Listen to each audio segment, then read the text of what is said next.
Hello guys, good morning. This is Megan from Everloved Reborns.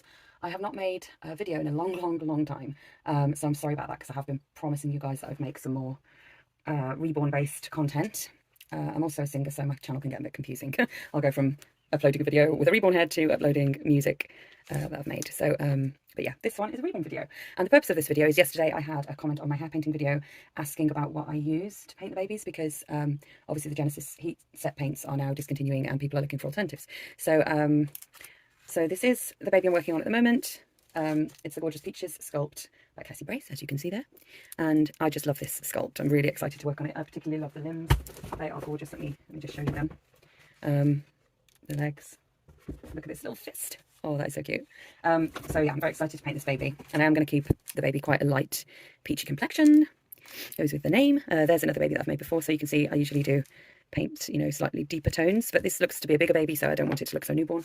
So yeah, back to the products that I use, which I've always used actually. I've never been a Genesis painter, and I think it comes from my impatience, and I like to move really quickly once I start painting. So the air dry paints, of course, dry in air.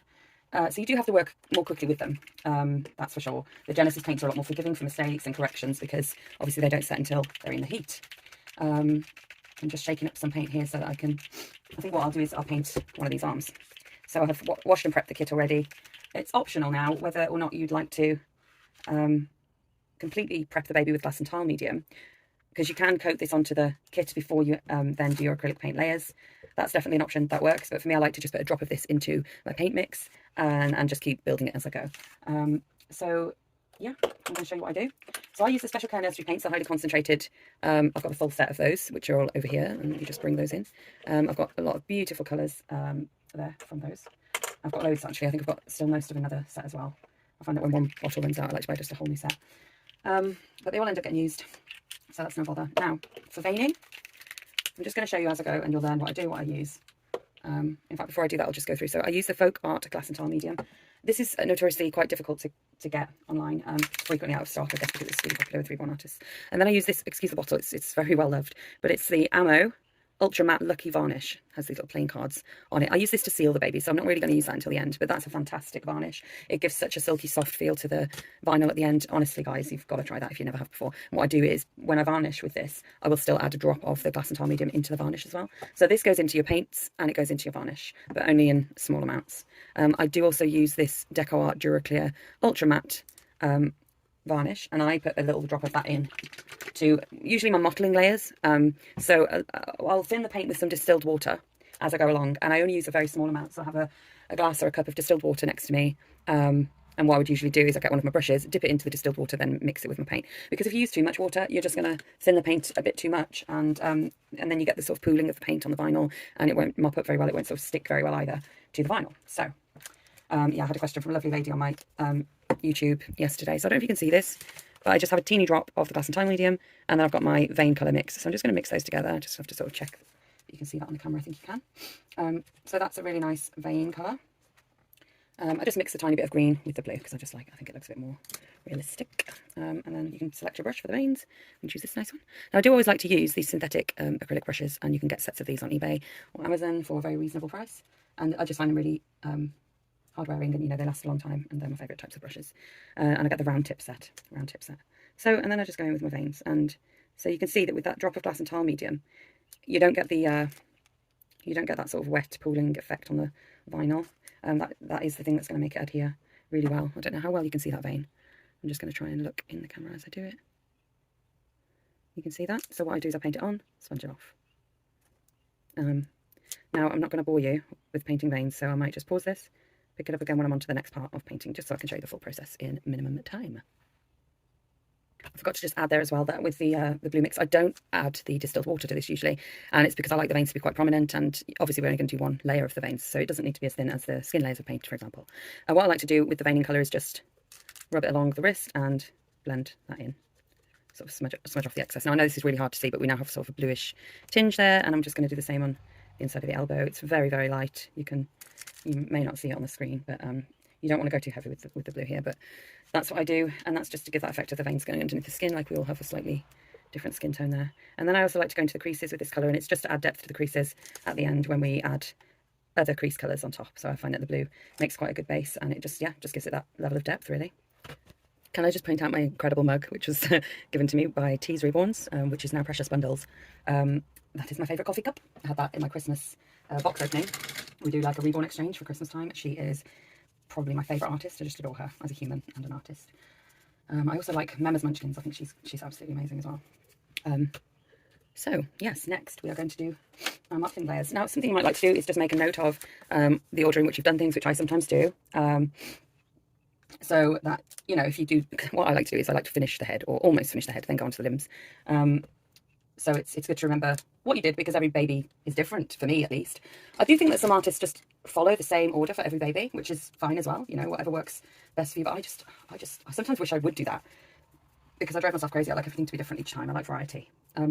So this is what I'm going to do. I'm going to add a little bit of this Duraclear varnish, just there, like a blob, a little blob.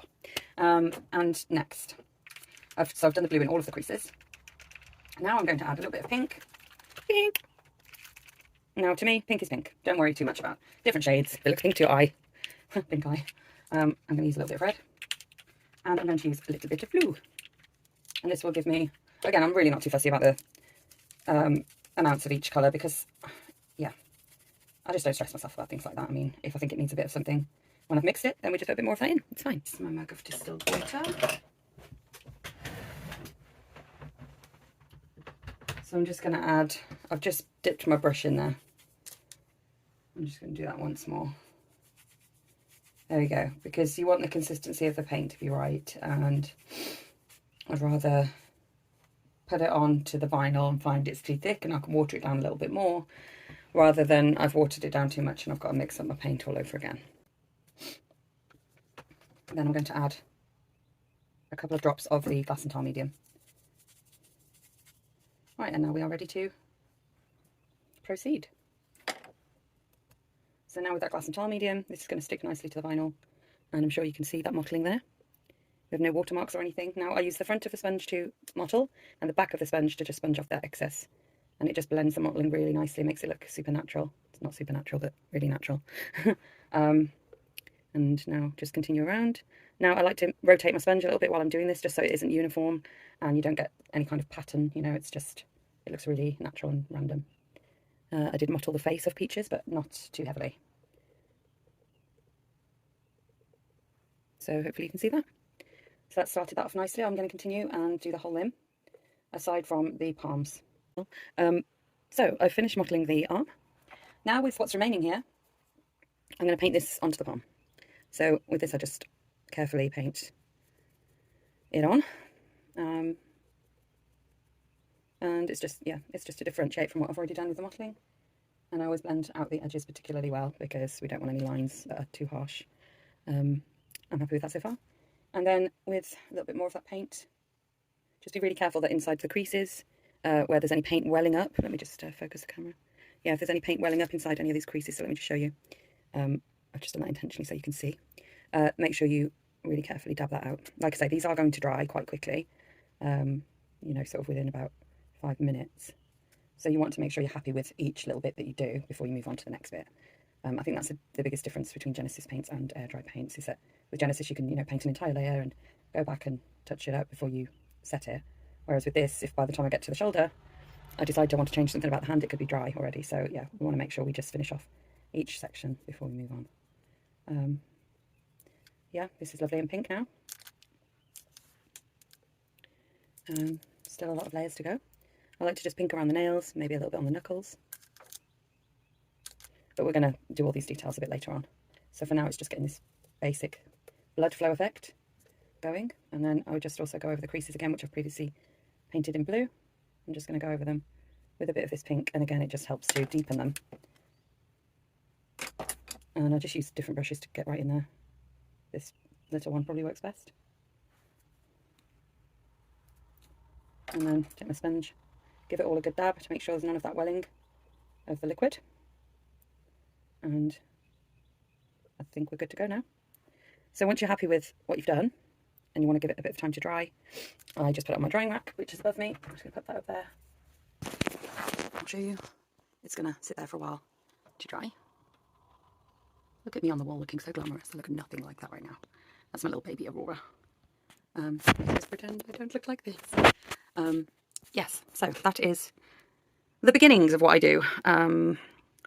And, you know, that rule just applies now to the next layers that you're going to put on. As you want to add more flesh layers, we're just going to keep mixing the drop of glass and tile medium with your paints, and eventually you'll see it building up really nicely. You shouldn't get any paint wells or anything as long as you blend it really well. And then you finish it with the Lucky Varnish and the Folk Art glass and tile medium, and yeah, good luck everyone. Let me know how you get on with that.